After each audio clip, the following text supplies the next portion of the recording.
में जाने वाले और वहां से वापस आने वाले यात्रियों की सुविधा के लिए, सुगमता के लिए भारतीय रेल ने 13,400 से अधिक गाड़ियों के परिचालन की योजना बनाई है। आज अमावस्या है, मौनी अमावस्या का दिन है और आज लाखों करोड़ों लोगों को वहां पर संगम में स्नान करने की प्लानिंग है। उसके बाद ऐसा देखा गया है, ट्रेंड देखा गया है कि स्नान के बाद लोग अपने अपने घरों की ओर वापस जाना चाहते हैं जल्दी से जल्दी।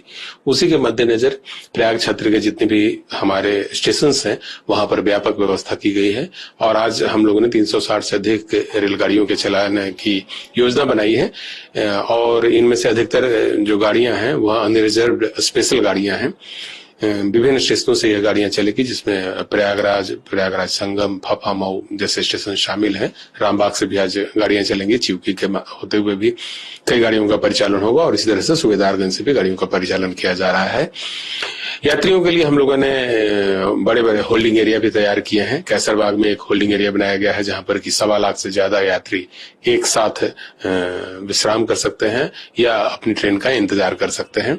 इसके अलावा हम लोगों ने कलर कोडेड होल्डिंग एरिया तैयार किया है जिसमें डायरेक्शन विशेष की ओर जाने वाले यात्रियों के रहने और प्रतीक्षा करने की व्यवस्था की गई है।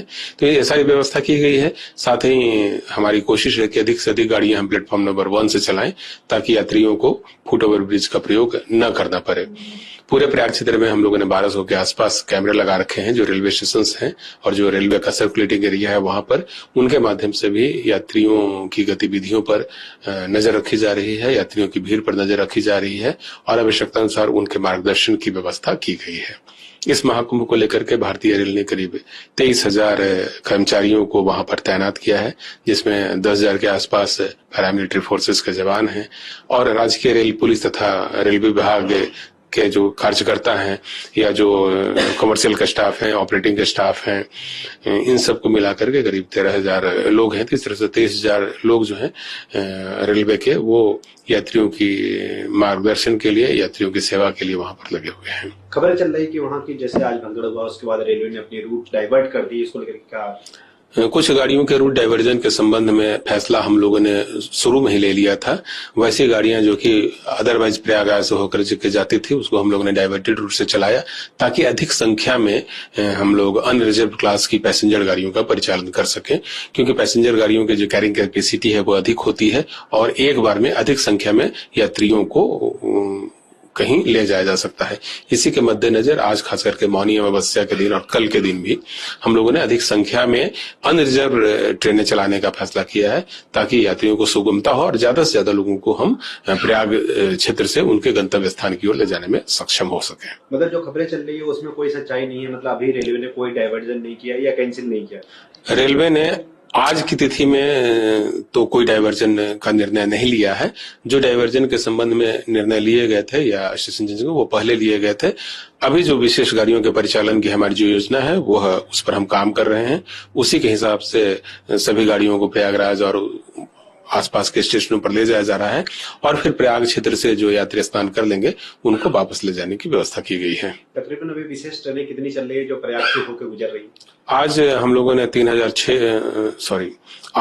ने 360 विशेष ट्रेनों के परिचालन का फैसला लिया है। पूरे मेला अवधि में हम लोग करीब 3400 विशेष गाड़ियों का परिचालन कर रहे हैं। इसके अलावा 10,000 नियमित गाड़ियां भी हैं जिनका परिचालन संगम क्षेत्र से होकर के होगा।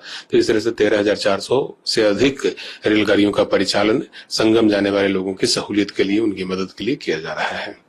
वहीं नॉर्थ सेंट्रल रेलवे के सीपीआरओ शशिकांत त्रिपाठी ने महाकुंभ के लिए रेलवे की तरफ से किए गए स्पेशल इंतजामों के बारे में भी जानकारी दी।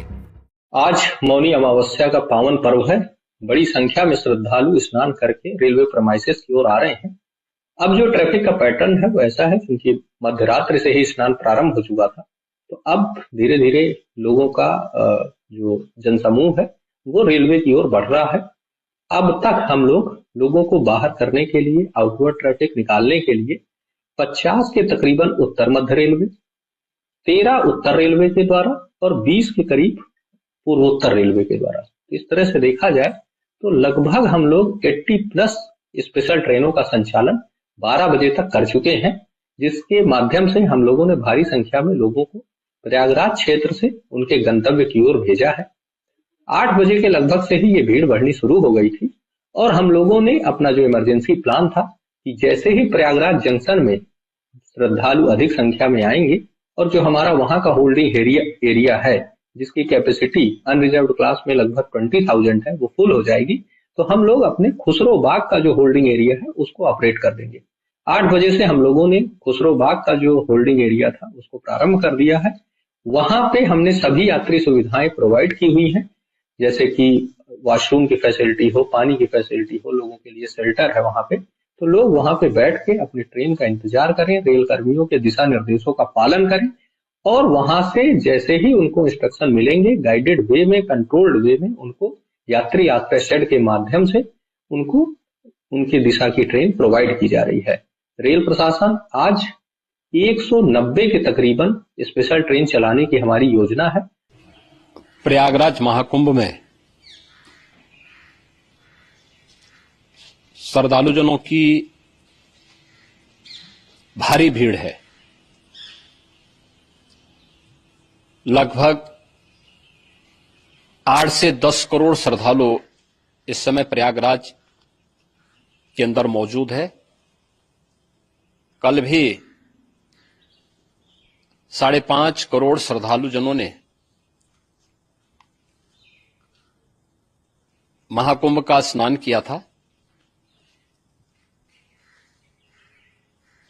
ये जो भारी दबाव श्रद्धालुजनों के कारण और श्रद्धालुओं के संगम नोच पर जाने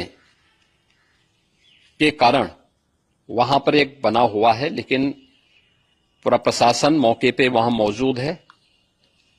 रात्रि को 1 से 2 बजे के बीच में अखाड़ा मार्ग पर, जहां पे अखाड़ों के अमृत स्नान के दृश्य से बैरिकेड्स भी किए गए थे, तो बैरिकेड्स को फांद करके आने में कुछ श्रद्धालु गंभीर रूप से घायल हुए हैं।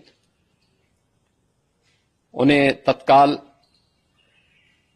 हॉस्पिटल में पहुंचा करके उपचार आदि की व्यवस्था उनके लिए की गई है। उनमें से कुछ श्रद्धालु गंभीर रूप से घायल हैं।